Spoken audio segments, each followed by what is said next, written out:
Students, welcome back to my channel. So आइए चलिए आज हम लोग रिवाइज करते हैं आपकी यूनिट 2 मनी एंड बैंकिंग, जिसमें इस वीडियो में हम लोग बात करेंगे आपके मनी के बारे में। चलिए सबसे पहले जो इसमें टर्म आती है वो आती है आपकी क्या, barter exchange. Now what is barter exchange? So basically ये जो मीडियम ऑफ एक्सचेंज था ये हमारा यूज किया जाता था अर्लियर टाइम्स में, जहां पर हम लोग किस चीज का एक्सचेंज करते थे, goods for goods. It means we can say commodity to commodity. Okay, जिसमें क्या एक्सचेंज किया जाता था आपका, कमोडिटी टू कमोडिटी, जिसके अंदर गुड्स के बदले गुड्स दिए जाते थे। लाइक फॉर एग्जाम्पल कि मुझे राइस की नीड है और किसी सामने वाले को व्हीट की नीड है। ओके, सो मान लीजिए वो मेरे पास आता है तो वो मुझसे क्या कहेगा कि भाई क्या आपके पास व्हीट है। सो अगर मुझे राइस की जरूरत है तो मैं उससे क्या बोलूंगी, अगर आपके पास राइस है तो मैं आपसे क्या कर सकता हूँ, एक्सचेंज कर सकता हूँ अपने गुड्स को। सो वो एक्सचेंज क्या कहलाता है, बार्टर एक्सचेंज। क्लियर पॉइंट ना। अब उस दौरान कुछ समस्याएं फेस करने को मिलती थी। वो समस्याएं क्या थी और उन समस्याओं को क्या बोला गया, लिमिटेशंस बोला गया। सो लिमिटेशंस क्या क्या है आपके बार्टर एक्सचेंज की? सबसे पहली जो एक लिमिटेशन आती है वो आती है आपकी lack of double coincidence of wants. Lack of double coincidence of wants. Basically barter exchange के अंदर हमें उस इंसान को ढूंढना पड़ता था जिसकी नीड हमें है और वो चीज हमारे पास है जिसकी उसे नीड है। Okay, so double coincidence of wants की क्या थी बेटा, कमी थी। Clear point. नाउ सेकंड आता है आपका, इसमें सेकंड है आपका lack of common measure of value, कि हमारे पास ऐसी कोई मेजरमेंट वैल्यू नहीं थी जिससे ये हम आइडेंटिफाई कर पाए कि किस चीज के बदले हमें कितनी चीज किस क्वांटिटी में बेसिकली उसको देनी है।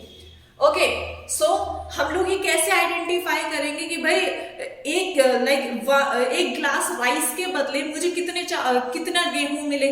ओके, जैसे पहले होता था कि गेहूं के बदले आइसक्रीम मिल जाती थी। सो कैसे मैं ये आइडेंटिफाई करती कि मुझे कितने राइस के बदले वो मिलेंगे, लाइक आइसक्रीम्स मिलेंगी। ओके, सो वो क्या था, कॉमन मेजर की कमी होना। हमारे पास कोई पर्टिकुलर कोई कॉमन मेजरमेंट वैल्यू ही नहीं थी जिससे ये हम आइडेंटिफाई कर सकते थे। ओके, सो वहां पर किसी को फायदा हो जाता था और किसी को नुकसान। सो ये क्या थी हमारी second limitation. Now third limitation क्या रही इसमें, थर्ड लिमिटेशन रही इसमें स्टैंडर्ड ऑफ डेफर्ड पेमेंट की। किसकी, standard of deferred payment. Future payments होने पॉसिबल नहीं थे। क्या नहीं थे, फ्यूचर पेमेंट्स नहीं कर पाते थे, हम क्रेडिट ट्रांजैक्शंस नहीं ले सकते थे। तो डेफर्ड का मतलब होता है क्या बेटा, future payments. Okay, so future payment से आप याद रखेंगे इस पॉइंट को कि क्रेडिट ट्रांजैक्शंस होना नहीं हो पाता था, फ्यूचर पेमेंट्स नहीं हो पाते थे हमारे। ओके, सो वो किस में कमी थी, आपके बार्टर एक्सचेंज के दौरान कमी थी। नाउ फोर्थ जो आपकी इसमें कमी देखने को मिली जा रही थी वो थी आपकी store of value. Store of value कि बार्टर एक्सचेंज के दौरान हम लोग किसी कमोडिटी को, बेसिकली किसी गुड को हम स्टोर नहीं कर पाते। ठीक, हम कितने टाइम तक उसे स्टोर कर पाएंगे? मान के चलिए भाई मैं ये सोच रही हूँ कि भाई मैं अगले महीने उससे व्हीट खरीद लूंगी चावल के बदले, तो मैं अपने पास चावल को स्टोर करके रख लूं। How is it possible? कब तक मैं वो स्टोरेज अपने पास करके रखूंगी? एक ना एक टाइम पे वो क्या हो जाएंगे, खराब हो जाएंगे। सो बेसिकली स्टोर नहीं कर सकते थे हम किसमें, बार्टर एक्सचेंज में। क्लियर? ये किसकी समस्याएं थी आपकी, बार्टर एक्सचेंज की, जिन्हें क्या बोले, लिमिटेशंस। क्या थी, लिमिटेशंस ऑफ बार्टर एक्सचेंज। कौन कौन सी? सबसे पहले double coincidence of wants, second common measure of value, third standard of deferred payment and your fourth store of value. Clear? Now ये चार समस्याएं आपको बहुत ध्यान से याद रखनी है क्योंकि यही आपकी कनेक्ट करती है किसमें, मनी में। नाउ इसके बाद क्या आया आपका, मनी आया। ओके, किसका इवोल्यूशन हुआ आपका, मनी का इवोल्यूशन हुआ। सो मनी के इवोल्यूशन के टाइम पर अब मनी का कुछ काम रहा होगा। किस रीजन से बेसिकली मनी को लाया गया? सो मनी को लाया गया इन लिमिटेशंस को दूर करने के लिए। ठीक, सो मनी क्या आ गया, हमारे पास मीडियम ऑफ एक्सचेंज आ गया। जब एक मॉनेटरी टर्म हमारे पास आ गई तो अब हमें किसी को ढूंढने की जरूरत नहीं है, हम शॉपकीपर के पास जाते हैं और मनी देते हैं और जो चीज हमें चाहिए हम उससे परचेज कर लेते हैं, क्योंकि हमारे पास क्या है, एक मॉनेटरी टर्म, एक कॉमन मेजरमेंट वैल्यू है हमारे पास। क्लियर? सो इसी को क्या बोल सकते हैं हम लोग, फंक्शंस ऑफ मनी, कि भाई मनी का काम क्या था, मनी का काम क्या था बेसिकली। सो मनी को दो बेसिकली टू फंक्शंस में डिवाइड किया गया। सबसे पहला आपका प्राइमरी फंक्शन, क्या, प्राइमरी फंक्शंस, देन दूसरा क्या था, secondary functions, secondary functions. So primary function में यहां देखें एम आ रहा है और सेकेंडरी में क्या आ रहा है आपका, एस आ रहा है। सो अभी अभी मैंने आपको लिमिटेशंस पढ़ाई, वही लिमिटेशंस यहां पर किसका काम बन जाएंगी, मनी का काम बन जाएंगी। ठीक, मनी ने उन्हीं समस्याओं को क्या कर दिया, दूर कर दिया। सो प्राइमरी में सबसे पहला क्या, कि ये क्या बना, एक मीडियम ऑफ एक्सचेंज बना। क्या बना, मीडियम ऑफ एक्सचेंज बना। बेसिकली जो समस्या डबल कोइंसिडेंस ऑफ बॉन्ड्स की थी, उसे किसने सुलझाया, मीडियम ऑफ एक्सचेंज ने। क्लियर? सेकंड क्या था, मेजर ऑफ वैल्यू। क्या था, मेजर ऑफ वैल्यू, कि मॉनेटरी टर्म ने हमें क्या दे दिया, एक मेजरमेंट वैल्यू प्रोवाइड कर दी, जिससे ये हम आइडेंटिफाई कर सकते हैं कि भाई 10 रुपए में एक ही पेंसिल आएगी और फिर 20 रुपए में 2 पेंसिल आएंगी। ठीक, सो वहां पर हमारे पास क्या है, वो 10 रुपए उसकी मेजरमेंट वैल्यू की, एक पेंसिल की कीमत कितनी है, 10 रुपए है। Clear point? सेकेंडरी फंक्शन की बात करें तो सेकेंडरी फंक्शन में सबसे पहले क्या, स्टैंडर्ड ऑफ डेफर्ड पेमेंट। अब हमारे साथ क्या सिचुएशन है कि हमको फ्यूचर ट्रांजैक्शंस करना इजी है, क्रेडिट ट्रांजैक्शंस करना इजी है हमारे लिए। ठीक, standard of deferred payments. Clear point? Next कौन सी समस्या दूर हुई, बेसिकली मनी का। और फोर्थ फंक्शन क्या रहा, फोर्थ फंक्शन क्या रहा, that is store of value. भाई अब 1 लाख रुपए आप कितने भी साल तक अपने पास स्टोर करके रख सकते हैं, कोई प्रॉब्लम नहीं है। ठीक, लेकिन क्या आप राइस को अपने पास 1 साल तक स्टोर करके रख पाएंगे, नहीं रख पाएंगे, खराब हो जाएगा एक टाइम पे। लेकिन क्या मनी के साथ वो सिचुएशन है, बिल्कुल नहीं है। ठीक, सो ये वो 4 फंक्शंस थे जो किसके रहे, मनी के। ये वो 4 समस्याएं बन रही थी किसमें, बार्टर एक्सचेंज में, जो किसने सुलझाया, मनी ने अपने आने से सुलझाया। Clear point? याद कैसे रखना है, प्राइमरी में एम आ रहा है, so it means medium of exchange और आपका मेजर ऑफ वैल्यू। सेकेंडरी किससे शुरू हो रहा है, एस से शुरू हो रहा है, that means standard of deferred payment. और दूसरा क्या है, store of value. Clear point? एक बार दोबारा रिपीट कर देती हूं, फंक्शंस ऑफ मनी में 2 फंक्शंस आते हैं, सबसे पहला प्राइमरी फंक्शन, दूसरा है आपका सेकेंडरी फंक्शन। प्राइमरी फंक्शन के अंदर 2 चीजें आती हैं आपकी, सबसे पहला मीडियम ऑफ एक्सचेंज। ये मनी क्या बना हमारे लिए, एक मीडियम ऑफ एक्सचेंज कब बना। सेकेंडली, इसने हमें एक मेजरमेंट वैल्यू दे दी। थर्ड, सेकेंडरी फंक्शन में आ जाते हैं तो सेकेंडरी फंक्शन में सबसे पहला जो फंक्शन बना मनी का, that is standard of deferred payment. अब हमारे लिए फ्यूचर पेमेंट्स करना इजी हो गया, क्रेडिट ट्रांजैक्शंस करना इजी हो गया। लास्ट है आपका स्टोर ऑफ वैल्यू। अब आप मनी को स्टोर करके रख सकते हैं फ्यूचर ट्रांजैक्शंस के लिए बेसिकली। क्लियर? चलिए आगे बढ़ते हैं, अब बात करते हैं इसकी डेफिनेशन की। सो ये 4 फंक्शंस अगर आपको याद है तो आप इसकी डेफिनेशन इजीली लिख पाएंगे। चलिए अब देखते हैं इसकी डेफिनेशन, कि अगर आपके एग्जाम में डेफिनेशन आ जाती है या फिर आपको थ्योरेटिकल एक क्वेश्चन पूछा जाता है तो वहां पर आप उसे एक्सटेंड करने के लिए थोड़ा सा मनी की डेफिनेशन वहां पर हाईलाइट कर सकते हैं अपने आंसर को इंप्रेसिव बनाने के लिए। सो मनी की डेफिनेशन है बेटा, that money is anything which is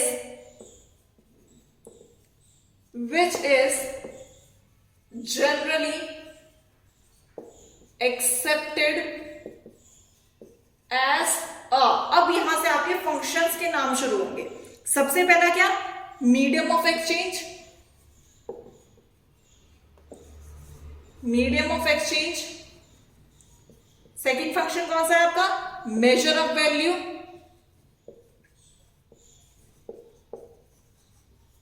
third function कौन सा है आपका, store of value. And fourth function कौन सा रहा था आपका, and means for standard of deferred payments. So basically ये क्या है आपकी मनी की डेफिनेशन।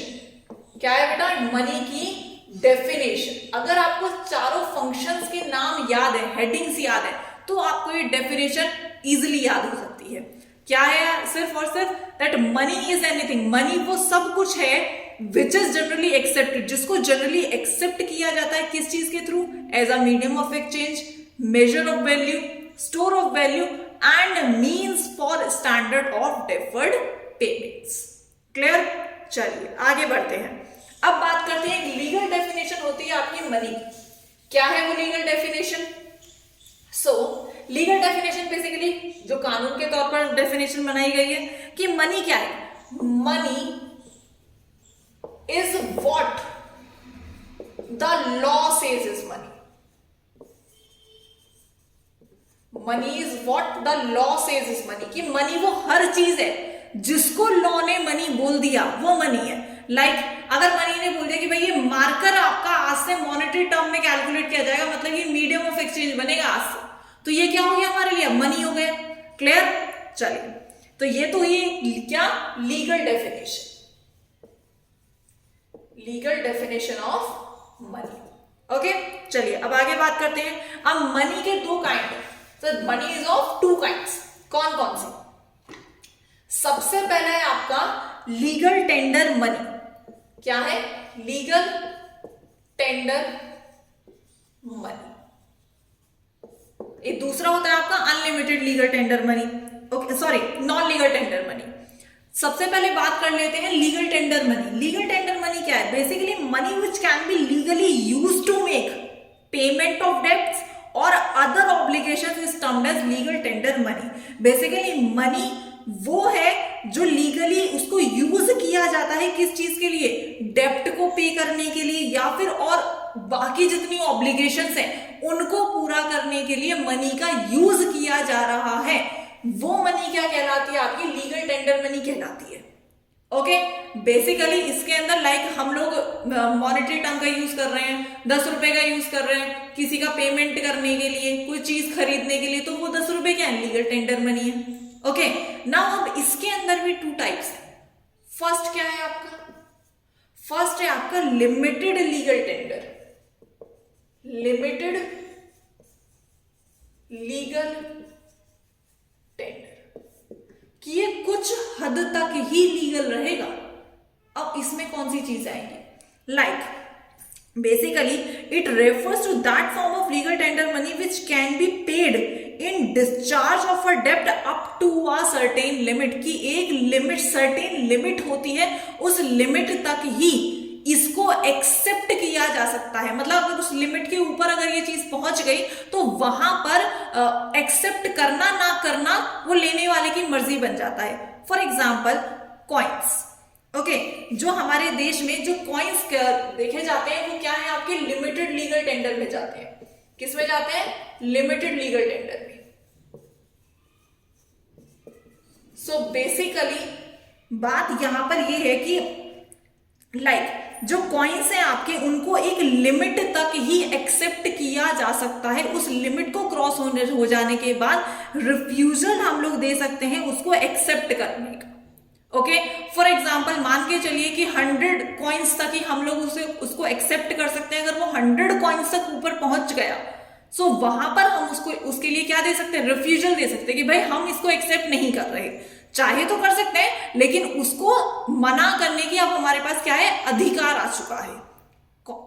ओके, नाउ नेक्स्ट है इसमें आपका अनलिमिटेड लीगल टेंडर।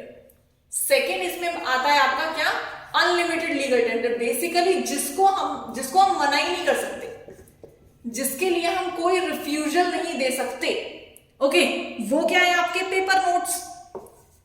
कि भाई पेपर नोट्स के साथ ऐसी कोई सर्टेन लिमिट नहीं है कि भाई उस सर्टेन लिमिट तक ही आप उसको एक्सेप्ट करेंगे। अगर आपको कोई 10-10 रुपए 10-10 के नोट अगर 1000 भी दे रहे हैं ना तो वो आपको एक्सेप्ट करने होंगे क्योंकि वो क्या है? पेपर नोट्स है। क्लियर?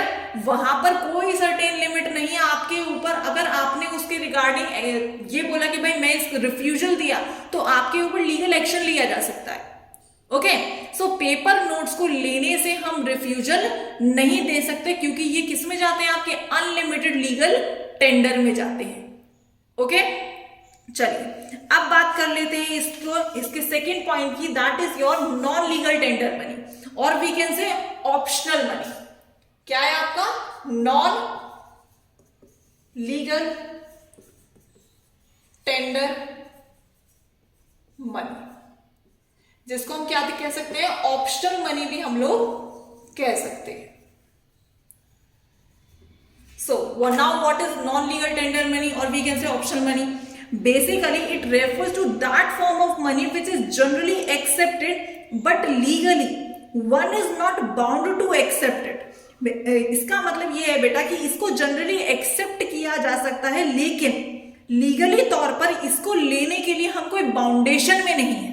फॉर एग्जाम्पल कि भाई मुझे एक समय पर मुझे 10,000 की अर्जेंट नीड पड़ गई, ठीक, अब मैंने किसी से पैसे मांगे तो उसने मुझे चेक लाकर दे दिया, जिसके पास लाइक मेरा उधार था तो उसने मुझे चेक लाकर दे दिया कि भाई आप ये चेक रिसीव करिए 10,000 का।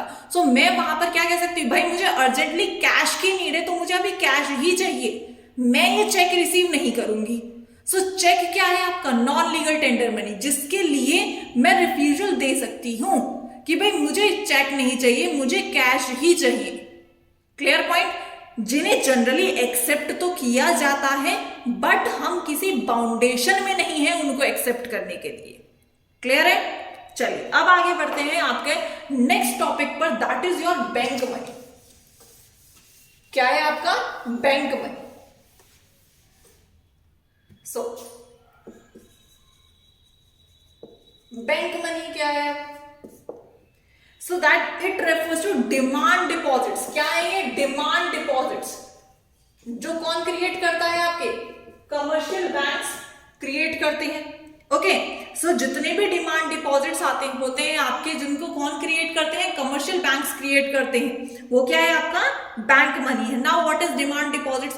बेसिकली वो डिपॉजिट्स जिनके लिए हम कभी भी बैंक से क्या कर सकते हैं? डिमांड कर सकते हैं, like saving deposit account and current account. Clear point, FD इसमें कंसिडर नहीं किया जाता, क्योंकि एफडी क्या होता है? एक फिक्स टाइम पीरियड के लिए किया जाता है, जिसके लिए हम कभी भी जाके बैंक से डिमांड नहीं कर सकते। सो डिमांड डिपॉजिट के अंदर कौन कौन से आते हैं? आपके saving account deposits and current account deposits. Clear point, चलिए आगे बढ़ते हैं। बैंक मनी क्या है? एक नॉन लीगल टेंडर मनी है और we can say option money है आपका। चलिए नेक्स्ट है आपका मनी सप्लाई। मनी सप्लाई क्या है? Basically money supply. So money supply refers to total stock of money, कि टोटल स्टॉक ऑफ मनी है जो कि किसके पास है? Held by a public at a particular point of time. ठीक, कि एक समय पर हमारी इकोनॉमी के अंदर कितना टोटल स्टॉक ऑफ मनी है किसके पास? पब्लिक के पास। वही क्या है आपका मनी सप्लाई, की बेसिकली कितना मनी रेगुलेट हो रहा है, सर्कुलेट हो रहा है पूरी इकोनॉमी के अंदर, वो क्या है? आपका मनी सप्लाई है। क्लियर, चलिए आगे बढ़ते हैं। लेकिन इसके अंदर आपके सप्लायर्स कभी इन्वॉल्व नहीं रहते। सप्लायर्स कौन कौन हो गए आपके? जो बेसिकली प्रोड्यूसर्स हैं एक तरीके से मनी के, लाइक गवर्नमेंट और आपका banking system of a country, क्योंकि हमारे पास मनी कहां से आ रहा है? गवर्नमेंट के थ्रू आ रहा है और बैंकिंग सिस्टम से आ रहा है। सो प्रोड्यूसर्स इसमें शामिल नहीं होते हैं, सिर्फ और सिर्फ कौन शामिल होते हैं? पब्लिक। ओके, चलिए अब बात कर लेते हैं मनी सप्लाई के कंपोनेंट्स की। ये थोड़ा सा आपके लिए इंपॉर्टेंट रहने वाला है आपके एग्जामिनेशन पॉइंट ऑफ व्यू से। क्या है? Components of money supply.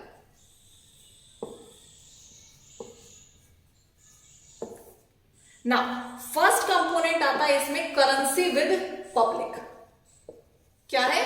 Currency with public. So basically वो करेंसी जो किसमें सर्कुलेट हो रही है? पब्लिक में सर्कुलेट हो रही है। अब करेंसी में तो पेपर नोट्स भी आएंगे और आपके कॉइन्स भी शामिल होंगे, और करेंसी मनी को ही क्या बोला जाता है? फियाट मनी बोला जाता है। क्या बोला जाता है? Fiat money. करेंसी मनी को ही क्या बोला जाता है बेटा? फियाट मनी बोला जाता है। Okay, and it is also termed as legal tender money, और इसको ही टर्म क्या दी गई? लीगल टेंडर मनी दिया गया। ओके, सेकेंड कंपोनेंट है आपका demand deposit deposits with banks, कि जितनी भी डिमांड डिपॉजिट्स हैं किसके पास, बैंक्स के पास, वो भी क्या है आपके कंपोनेंट्स हैं, किसकी, मनी सप्लाई की। नाउ अब इसके अंदर दो डिमांड डिपॉजिट्स आते हैं। सबसे पहला है आपका क्या, ग्रॉस डिमांड डिपॉजिट्स। क्या है, gross demand deposits. Now these include inter banking claims, basically total demand deposit, inter banking claims भी इसके अंदर शामिल होंगे। नाउ इंटर बैंकिंग क्लेम्स क्या है, कि बैंक टू बैंक, कि किसी बैंक का किसी और बैंक पर क्लेम है, ओके, वो क्या होते हैं आपके इंटर बैंकिंग क्लेम्स होते हैं, सो वो भी इसके अंदर शामिल होते हैं। नाउ लेकिन what is net demand deposits, net demand deposits के अंदर आपके इंटर बैंकिंग क्लेम्स इन्वॉल्व नहीं होते, net demand deposits. So basically these do not include interbanking claims. Basically interbanking claims are not a part of demand deposits of the people. Okay point? And only net demand deposits are taken as a part of money supply. और सब money supply के अंदर किसको consider किया जाता है, आपका net demand deposit को ही कंसिडर किया जाता है, क्योंकि इसके अंदर इंटर बैंकिंग क्लेम्स इन्वॉल्व नहीं होते हैं। Clear point. चलिए अब आगे बढ़ते हैं। नाउ इस चैप्टर का आपका लास्ट टॉपिक है, that is measures of money supply. क्या है आपका, मेजर्स ऑफ मनी सप्लाई। सबसे पहले तो आपको ये मेजर्स बताऊं कि मनी सप्लाई के मेजर्स क्या क्या हैं। सबसे पहला है M1, M2, M3 and your M4। Okay, M1 को बोला जाता है नैरो मनी, क्या बोला जाता है, नैरो मनी, और M3 को बोला जाता है क्या, ब्रॉड मनी। ओके, जो आपके लिए यहां पे सबसे ज्यादा इंपॉर्टेंट है दैट इज योर M1, ये आपको जरूर बताओ। सो M1 का फॉर्मूला है, वो है आपका currency plus demand deposits plus other deposits with RBI। Okay, so C का मतलब क्या है आपका, that currency, notes and coins. Okay, जिसमें करेंसी विद पब्लिक आपका आ जाएगा। सेकेंड है आपका डिमांड डिपॉजिट्स, लेकिन इसमें क्या नहीं आएंगे आपके, इंटर बैंकिंग क्लेम्स नहीं आते। Okay, excluding inter banking claims. ये क्या है बेटा, एक्सक्लूडिंग है क्या, inter banking claims,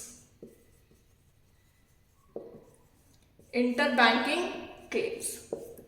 next last है क्या, अदर डिपॉजिट्स विद RBI। सो ये किसका फॉर्मूला है, आपके M1 का फॉर्मूला है, जो कि आपको ये याद रखना है। Okay, so that's it for this video. I hope आप लोग सभी को समझ में आया होगा, एंड बहुत जल्द मैं आप लोगों के लिए और भी रिविजन लेक्चर्स लेके आने वाली हूँ, इकोनॉमिक्स के अंदर ही एंड होप सो BST के अंदर भी। सो जुड़े रहिए, मिलते हैं नेक्स्ट वीडियो में, बाय।